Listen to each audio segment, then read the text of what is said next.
चलिए class 9 chapter 6 part 2 पढ़ा जाए। पार्ट 1 में हमने ये सारी चीज़ें देखी थी। वर्टिकली अपोजिट एंगल क्या होता है ना। पेयर ऑफ एंगल हमने देखा था जिसको आप लीनियर पेयर नाम दे रहे थे। Parallel line, intersecting line, adjacent angle, यही सब हम लोग पढ़ रहे थे। चलिए आते हैं पेज नंबर 98। हमें पढ़ना है parallel line and transversal. Parallel line and transversal.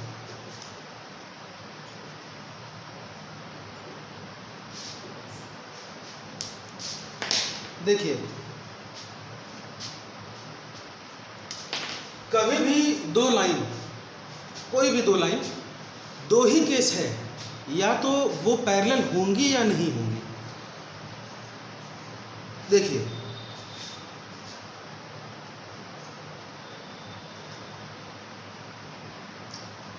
ये दो लाइनें आपस में पैरेलल है, साफ साफ दिख रहा है पैरेलल है, कोई दिक्कत की बात नहीं, ठीक है। अच्छा, ये पैरेलल है। अगर इसके अलावा और कोई केस बनाए तो निश्चित है कि वो दो लाइनें हम कैसे भी बनाए वो नॉन पैरेलल होंगी। आप चाहे ऐसे बना लीजिए, चाहे ऐसे लाइन को बना लीजिए, चाहे ऐसे लाइन को बना लीजिए, ठीक है। तो दो लाइनें आपस में या तो पैरेलल होंगी या तो पैरेलल नहीं होंगी। हम पहले वो केस देखते हैं जो जिसमें लाइन पैरेलल नहीं है, जिसमें कि लाइन पैरेलल नहीं है।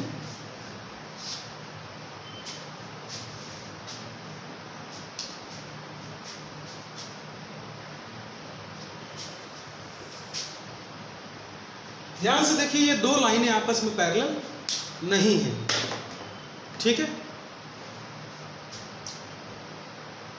हमें पढ़ना है ट्रांसवर्सल के बारे में। देखिए, एक ऐसी लाइन जो इन दोनों लाइन को दो अलग अलग पॉइंट पे कट करते हुए गुजर जाए वो ट्रांसवर्सल कहलाएगा, ठीक है।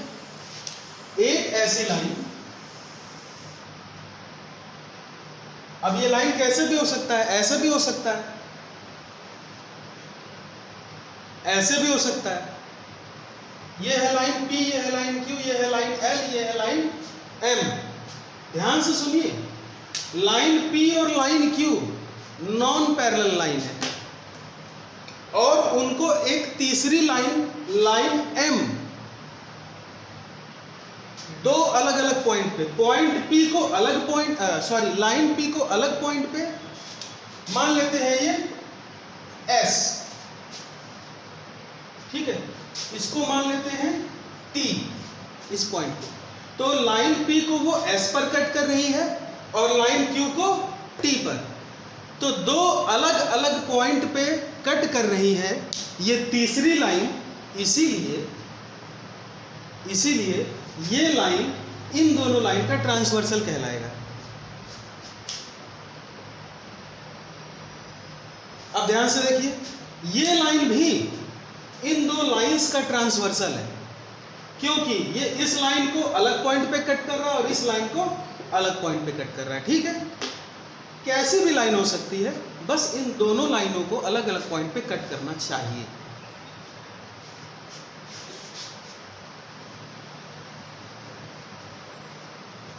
जरा हम कुछ केस देख लेते हैं पैरेलल लाइन में।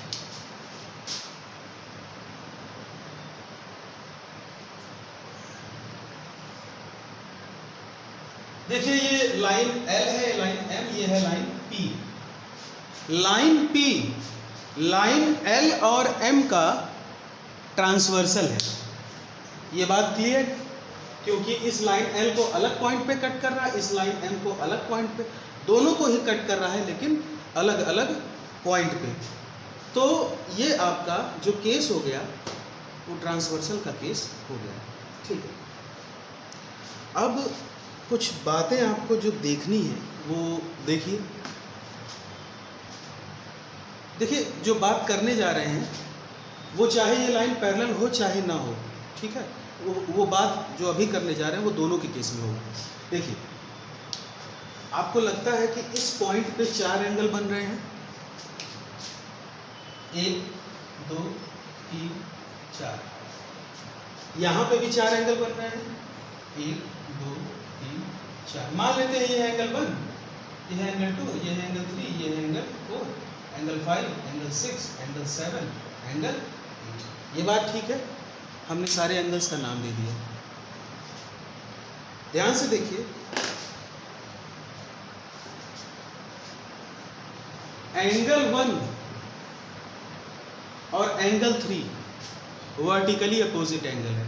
ध्यान से देखिए, दो लाइनें कट कर रही हैं, स्ट्रेट लाइनें एक पॉइंट पे, तो वर्टिकली अपोजिट एंगल का दो अलग अलग पेयर बनता है। एक पेयर ये है, एक पेयर ये है, उसी प्रकार से नीचे एक पेयर ये है और एक पेयर ये है। Total 4 pair vertically opposite angle के बने, ठीक।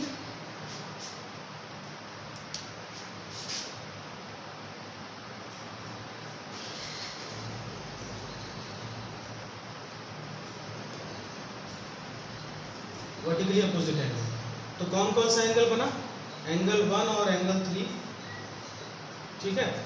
और क्या पेयर बना? एंगल 2 और एंगल 4। और क्या पेयर बना? Angle 5, angle 7। और क्या पेयर बना?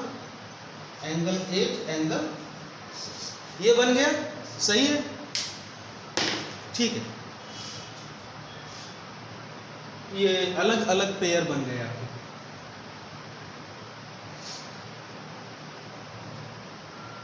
ये नॉन पैरेलल लाइन के केस में भी होगा, कोई दिक्कत नहीं है ना।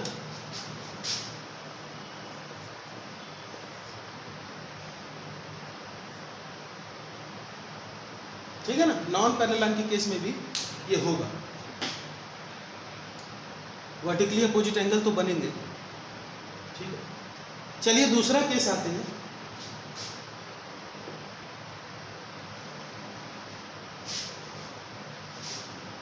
दूसरा है करेस्पॉन्डिंग एंगल।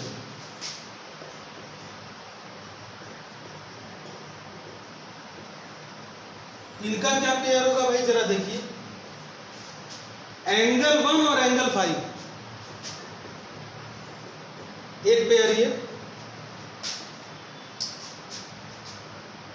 एंगल 4 और एंगल 8 भी ये होगा।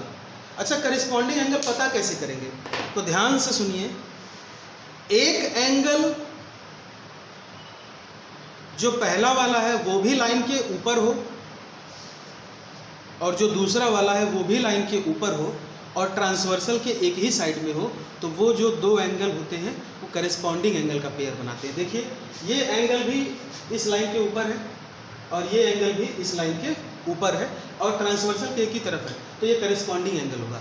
उसी तरीके से अगर हम नीचे वाला एंगल लें, नीचे वाला एंगल, तो इस लाइन के नीचे वाला एंगल उसके साथ करेस्पॉन्डिंग एंगल का पेयर बनाएगा। मतलब कि एंगल 4 और एंगल 8 ये भी करेस्पॉन्डिंग एंगल का पेयर है। तो देखिए, जो दो एंगल आप ले रहे हैं वो या तो लाइन के ऊपर हो दोनों, या तो लाइन के नीचे हो दोनों, और ट्रांसवर्सल के एक ही साइड में हो, तो वो जो पेयर बनाते हैं वो करेस्पॉन्डिंग एंगल का पेयर होता है। इसी प्रकार से दो पेयर और बनेंगे, एंगल 2, एंगल 6 और एंगल 3 और एंगल 7। सही है ना? ये 4 पेयर करेस्पॉन्डिंग एंगल के बन गए।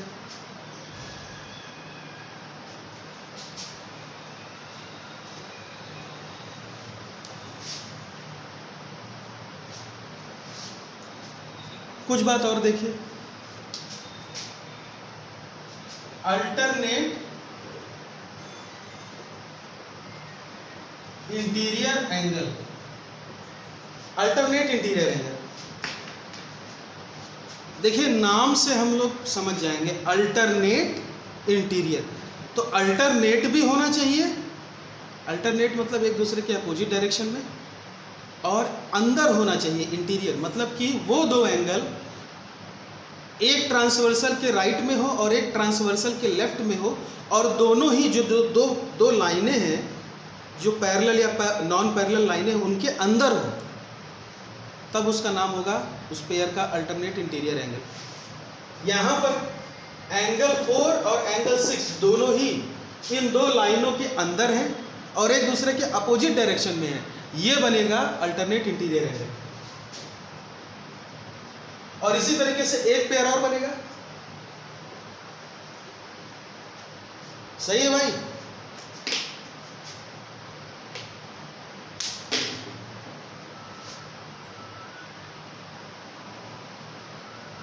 ठीक है।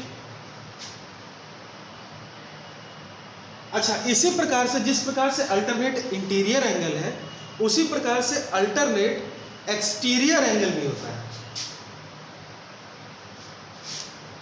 तो देखिए, कुछ नहीं, अल्टरनेट तो रहेगा ही, ट्रांसवर्सल के अपोजिट डायरेक्शन में रहेगा ही, बस एंगल बाहर वाला लेंगे।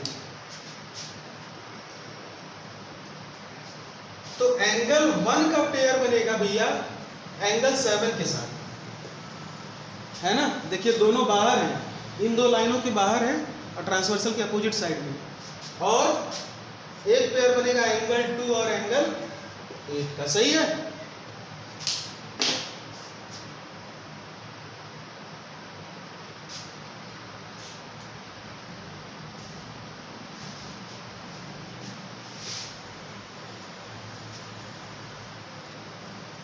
एक पॉइंट और है इसमें, देख लीजिए, जो सिंपल है। Interior angle, pair of interior angle, pair of interior angle. देखो, अब इसमें कोई अल्टरनेट की बात नहीं है। इंटीरियर एंगल मतलब सिंपल अंदर का एंगल, ना उसमें कोई रॉकेट साइंस नहीं है, अंदर का एंगल। लेकिन वो ट्रांसवर्सल के एक ही साइड में होना चाहिए।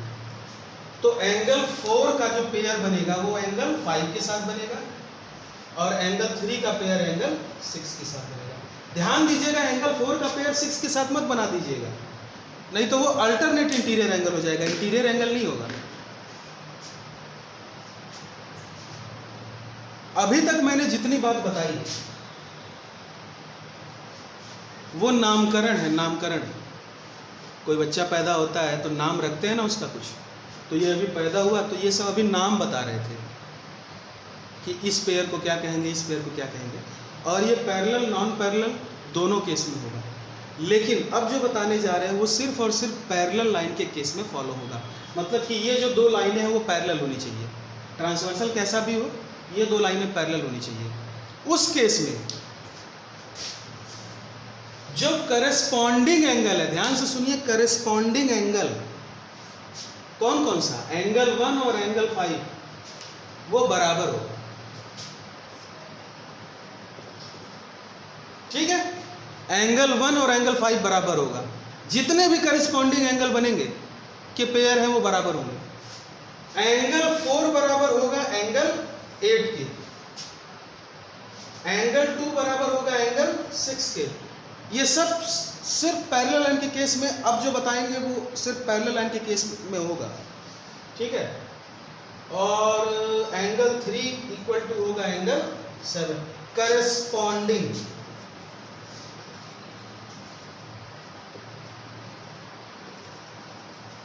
Angles are equal.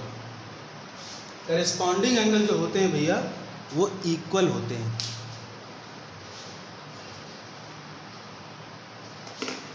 चलिए,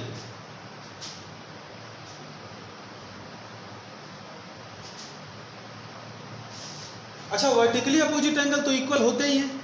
एंगल 1 इक्वल होगा एंगल 3 के, एंगल 4 इक्वल होगा एंगल 2 के, एंगल 5 इक्वल होगा एंगल 7 के, एंगल 8 इक्वल होगा एंगल 6 के। वर्टिकली अपोजिट एंगल तो इक्वल होते हैं। दूसरा,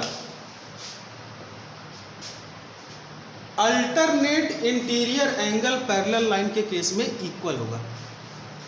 एंगल 4 इक्वल होगा एंगल 6 के और एंगल 5 इक्वल होगा एंगल 3 के। अल्टरनेट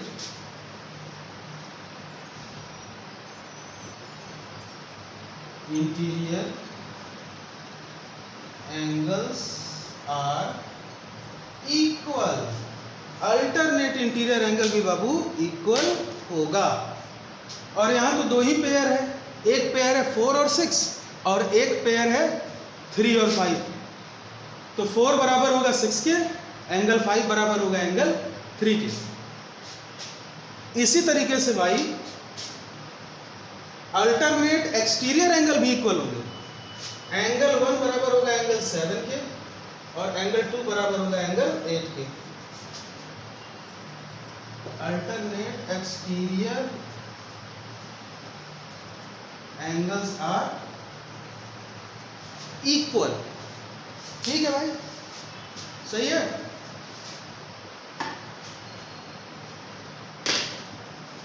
तो भैया अल्टरनेट इंटीरियर एंगल भी इक्वल होता है, अल्टरनेट एक्सटीरियर एंगल भी इक्वल होता है। ठीक है, आपके किताब में ये एक्सियम के फॉर्म में दिया हुआ है, मतलब उसका आप देखिएगा पेज नंबर 99 पर एक्सियम 6.3 कहता है कि if a transversal intersect two parallel lines then each pair of corresponding angle is equal. तो मैंने बता दिया।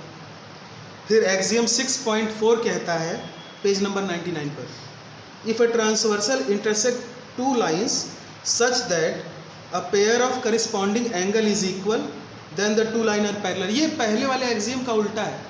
कहता है कि अगर दो लाइन पैरेलल है और एक ट्रांसवर्सल उन दोनों को कट कर रही है तो जो पेयर ऑफ करिस्पॉन्डिंग एंगल होंगे वो इक्वल होंगे।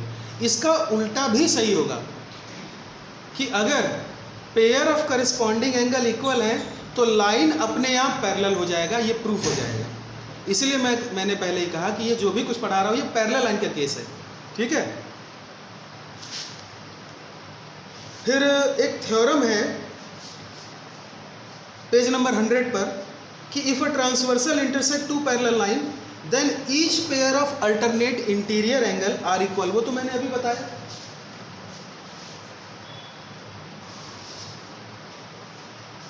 अच्छा, इसी का उल्टा भी सही है। कहता है थ्योरम 6.3 कि if a transversal intersect two line such that pair of alternate interior angle are equal then the line will be parallel. उल्टा सीधा एक समान।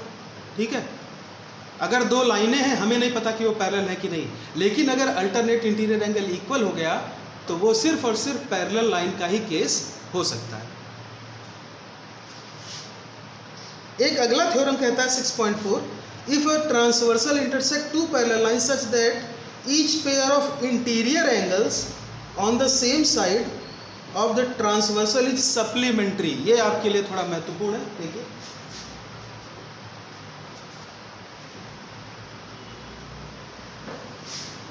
कहता है कि अगर दो पैरेलल लाइन है और उसको एक ट्रांसवर्सल कट कर रही है तो जो पेयर ऑफ इंटीरियर एंगल होंगे उनका सम सप्लीमेंट्री होगा। सप्लीमेंट्री का मतलब उन दोनों एंगल का सम एग्जैक्ट 180 डिग्री होगा। मतलब एंगल 4 प्लस एंगल 5 होगा 180 डिग्री और एंगल 3 प्लस एंगल 6 होगा 180 डिग्री। सप्लीमेंट्री।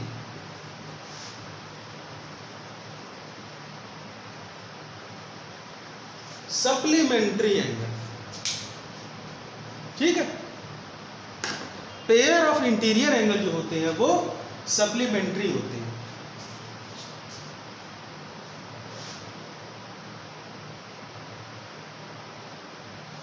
थ्योरम 6.5 इसी का उल्टा कह रहा है कि अगर पेयर ऑफ इंटीरियर एंगल का सम सप्लीमेंट्री होता है, मतलब 180 डिग्री होता है, तो लाइन अपने आप पैरेलल हो जाएगी।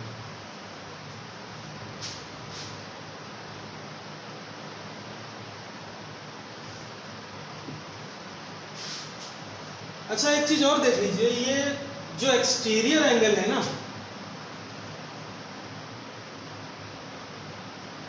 उनका भी सम सप्लीमेंट्री होगा। एंगल 1 प्लस एंगल 8, हालांकि आपकी बुक में लिखा नहीं है लेकिन होगा। और एंगल 2 प्लस एंगल 7, ये भी क्या होगा? सप्लीमेंट्री होगा भाई। होगा कि नहीं होगा? होगा।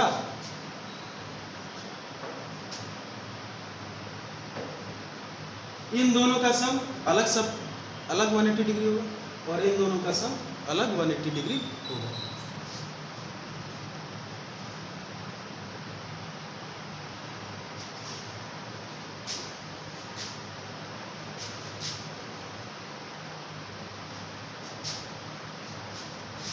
ये इक्वल वगैरह का जितना भी केस मैंने बताया भैया वो पैरेलल लाइन के केस में ही होगा। पैरेलल लाइन अगर नहीं है तो नहीं होगा। चलिए पेज नंबर 101 पे देखिए, अगला जो आपका टॉपिक है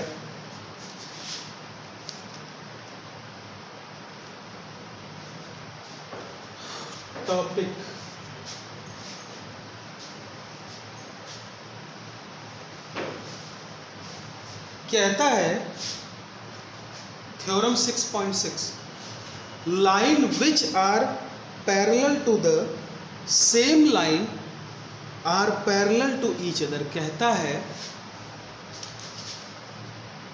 कि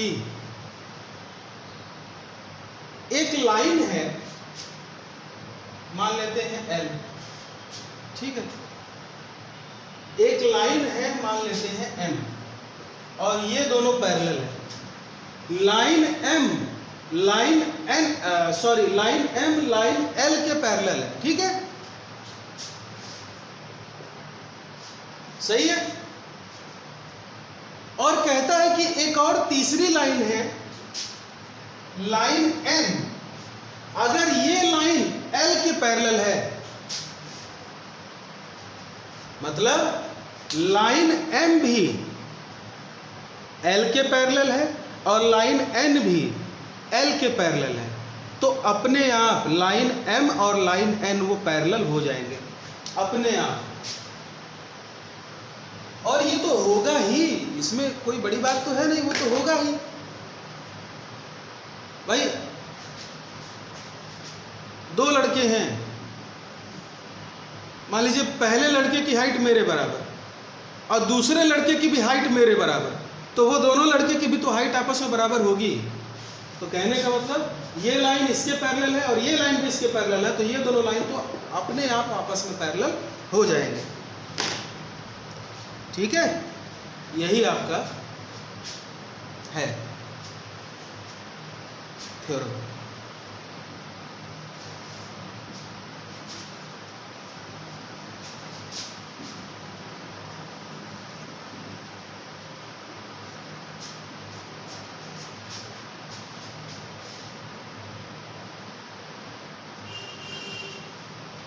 चलिए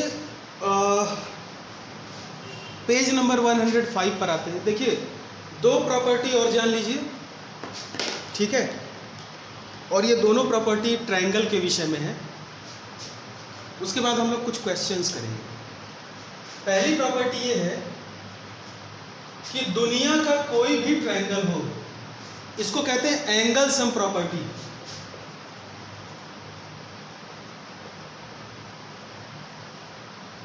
ध्यान से सुनिएगा, एंगल सम प्रॉपर्टी दुनिया का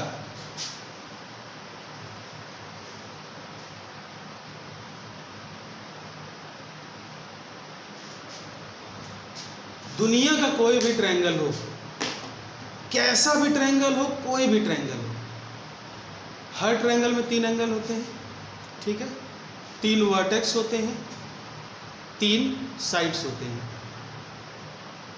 दुनिया का कोई ट्रायंगल हो, उनके तीनों एंगल का सम एग्जैक्ट 180 डिग्री होगा।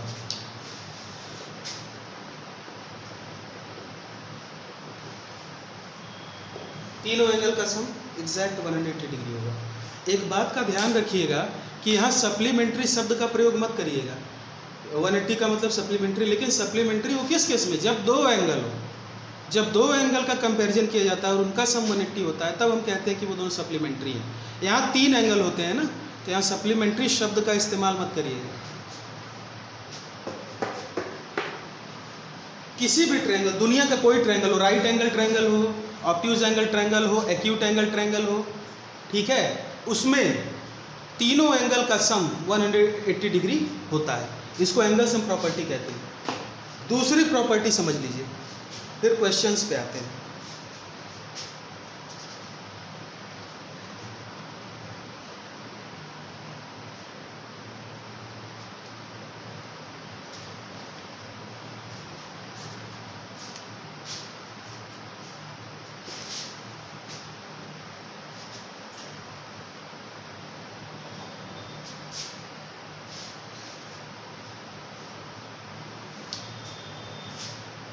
दूसरी प्रॉपर्टी कहती है कि किसी ट्रायंगल में, कोई भी ट्रायंगल हो, अगर किसी एक साइड को प्रोड्यूस कर दिया जाए, मान लेते हैं ये बेस है ना, ये ट्रायंगल का बेस है, इसको प्रोड्यूस कर दीजिए। ये तीनों तो एंगल है ही ट्रायंगल के, लेकिन जैसे ही आप इसको प्रोड्यूस करेंगे, BC को प्रोड्यूस करेंगे, ठीक है ना, तो एक नया एंगल बन जाएगा जिसको बोलेंगे एक्सटीरियर एंगल। आप चाहें तो वो इसको प्रोड्यूस करके यहां भी बना सकते हैं, आप चाहें तो इसको प्रोड्यूस करके यहां भी बना सकते हैं। हमने इधर बनाया है, ठीक है। तो आपकी प्रॉपर्टी ये है कि जब भी किसी ट्रायंगल में किसी साइड को प्रोड्यूस किया जाता है, तो जो एक्सटीरियर एंगल मिलता है, जो एक्सटीरियर एंगल मिलता है, एंगल ACD, ये वाला एंगल, वो बराबर होता है sum of two opposite interior angle. अब ये कहने का क्या मतलब है? अपोजिट, इस एंगल के अपोजिट में, सामने, उल्टा, और ट्रायंगल के अंदर अपोजिट इंटीरियर एंगल। कौन से दो एंगल हैं? ये और ये, ठीक है। तो ये एक्सटीरियर एंगल बराबर होगा इसके और इसके सम के, angle BAC plus angle ABC, ठीक है। जो एक्सटीरियर एंगल है वो सम ऑफ टू इंटीरियर एंगल के बराबर होगा, टू अपोजिट इंटीरियर एंगल। यहां पर इस एंगल से मतलब नहीं है, क्योंकि ये इस एंगल के अपोजिट नहीं है, ये तो बगल में है, एडजेसेंट एंगल है। अपोजिट में ये दो एंगल है और ट्रायंगल के अंदर है, ठीक है। यही चीज अगर आप यहां से प्रोड्यूस कर देते, तो ये वाला जो एक्सटीरियर एंगल बनता वो बराबर होता इन दो एंगल के सम के। और अगर वही आप यहां से प्रोड्यूस किए होते, तो ये जो एंगल है वो बराबर होता इन दो एंगल के सम के। यही दो प्रॉपर्टी थी ट्रायंगल की जो आपको पढ़नी थी।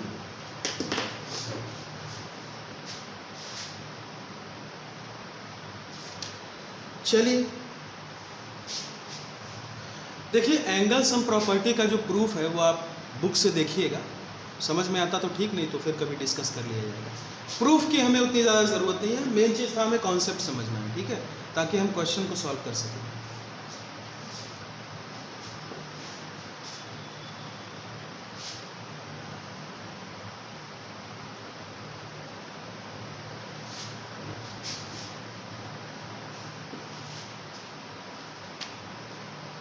एक क्वेश्चन है पेज नंबर 104 पे, एक्सरसाइज 6.2, जरा देख लीजिए।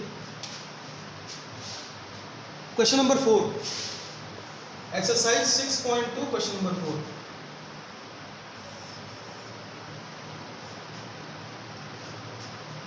बच्चों को ये क्वेश्चन पता नहीं क्यों टफ लगता है, लेकिन ये टफ है नहीं।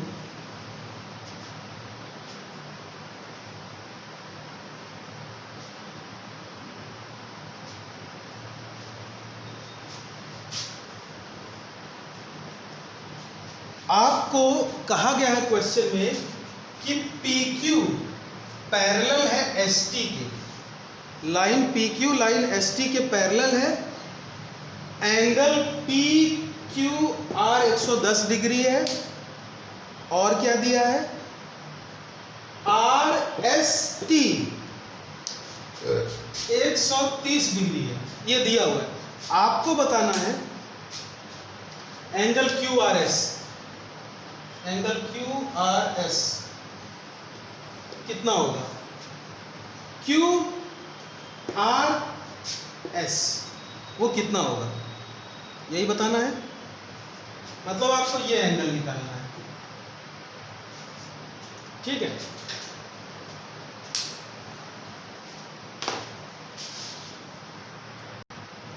इस क्वेश्चन को करते हैं। देखिए, इस तरीके के क्वेश्चन को करने के लिए कभी कभी मैथमेटिक्स में कुछ कॉन्स्ट्रक्शन अपने मर्जी से करना पड़ता है, हाँ, लेकिन वो कॉन्स्ट्रक्शन लीगल होना चाहिए। बताते हैं। देखो, एक काम करो कि ST के पैरेलल R से एक इमेजिनरी लाइन ड्रॉ कर दो, ठीक है, कोई दिक्कत? जैसे ही तुमने इस लाइन के पैरेलल ये लाइन ड्रॉ की तो तुमको दिख रहा होगा कि ये ट्रांसवर्सल है। इन दो पैरेलल लाइन के लिए ये SR ट्रांसवर्सल है, और ये जो दो एंगल हैं, ये और ये पेयर ऑफ इंटीरियर एंगल है। इसका मतलब, इसको M नाम रख दो, इसका मतलब angle RST plus angle SRM वो बराबर होगा 180 डिग्री के। अभी मैं कॉन्सेप्ट पढ़ाया हूं कि जो पेयर ऑफ इंटीरियर एंगल हैं, ठीक है, उनका सम 180 डिग्री होगा ना। तो बेटा इन दोनों का सम 180 डिग्री होगा। तो भैया ये तो 130 डिग्री है प्लस SRM 180 डिग्री, तो एंगल SRM की वैल्यू कितनी हो गई? 180 डिग्री माइनस 130 डिग्री, कितनी हो गई? 50 डिग्री हो गई ना भाई। तो ये हो गया 50 डिग्री, ये वाला एंगल SRM 50 डिग्री हो गया। अच्छा, 50 डिग्री हो गया।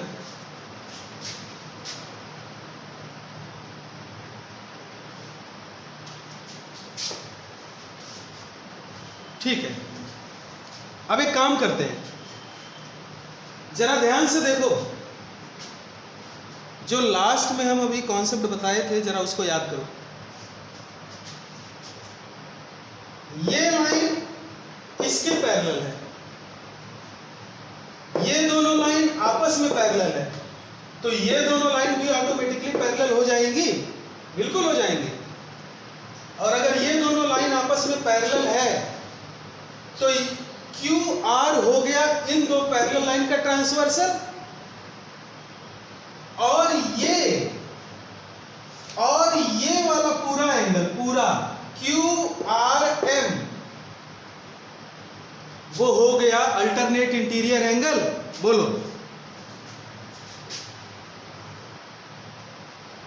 देखो, अल्टरनेट इंटीरियर एंगल, ठीक है।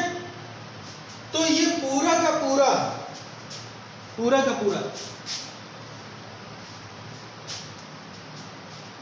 एंगल QRM वो कितने के बराबर होना चाहिए? 110 डिग्री के होना चाहिए ना बाबू, सही बात है कि नहीं? QRM कितना होना चाहिए? 110 डिग्री।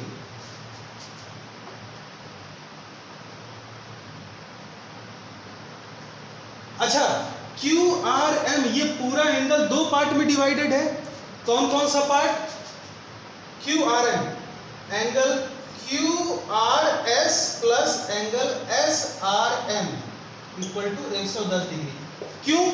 ये जो QRM है, ये पूरा एंगल ये दो पार्ट में डिवाइडेड है ना, तो दो पार्ट में हम इसको तोड़ के दो पार्ट में लिख दिए, ठीक है, कोई दिक्कत नहीं। आपको एंगल QRS चाहिए था, आपको SRM पहले से पता है, आपने निकाल के रखा था। तो एंगल QRS कितना हो गया? 110 माइनस 50 यानी 60 डिग्री। ये हो गया आपका आंसर। ये कितना हो गया? 60 डिग्री, सही है।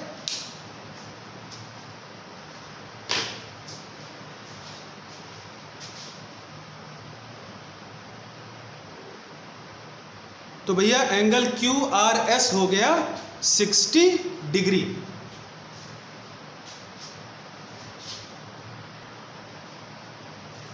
चलिए एक क्वेश्चन और देख लेते हैं, एक्सरसाइज 6.3 का।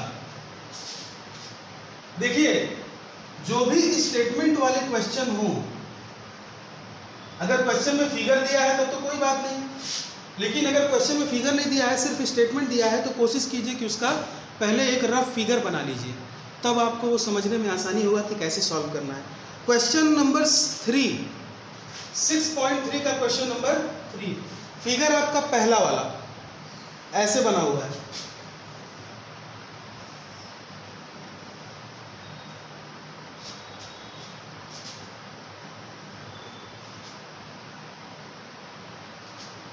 PS ये है आपका 135 डिग्री भैया, और ये है PQR ये है 110 डिग्री। आपसे पूछा गया है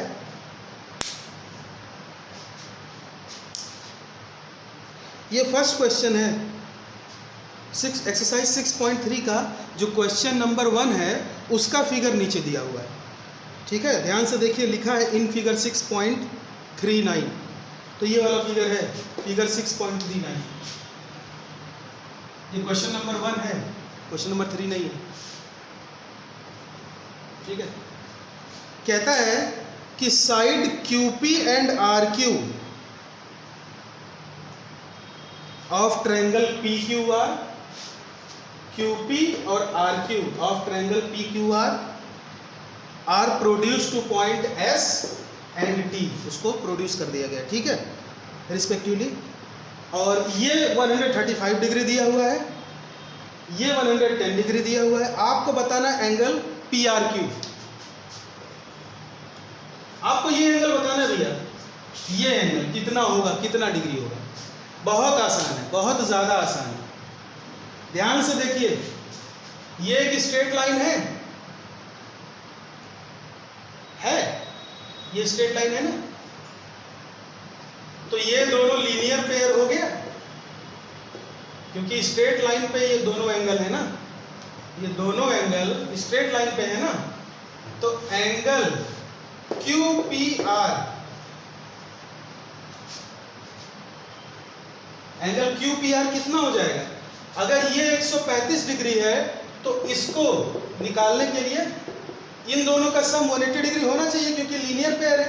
तो इसको 180 में से माइनस कर दीजिए, कितना आएगा? 45 डिग्री। ये हो गया 45 डिग्री। इन दोनों को जोड़िए, 180 डिग्री आएगा। ये दोनों लीनियर पेयर बना रहे हैं, ठीक है। लीनियर पेयर का सम 180 डिग्री होता है ना, ये लीनियर पेयर। वही हाल यहां भी है, ये 110 डिग्री है तो ये हो जाएगा 70 डिग्री, क्योंकि ये दोनों मिला के लीनियर पेयर बना रहे हैं। तो 180 में से 110 को माइनस कर दीजिए, आ गया 70 डिग्री। अब तो भैया कोई दिक्कत की बात ही नहीं है, एंगल सम प्रॉपर्टी। अब ये दोनों एंगल भूल जाइए, अब इन दोनों एंगल को देखिए, इस ट्रायंगल को देखिए। ट्रायंगल में तीनों एंगल का सम कितना होता है? 180 डिग्री। तो इन दोनों को जोड़ के 180 में से माइनस कर दीजिए। इन दोनों को जोड़ेंगे कितना आएगा?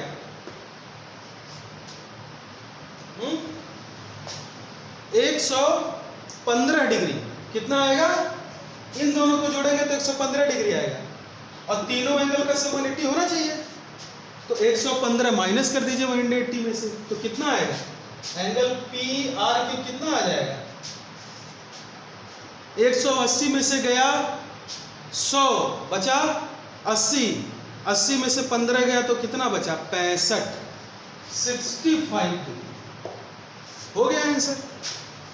इस क्वेश्चन में तो ये एक सेंटेंस का क्वेश्चन है। इन तीनों में एंगल सम प्रॉपर्टी लगा दी, तीनों एंगल का सम 180 डिग्री होना चाहिए।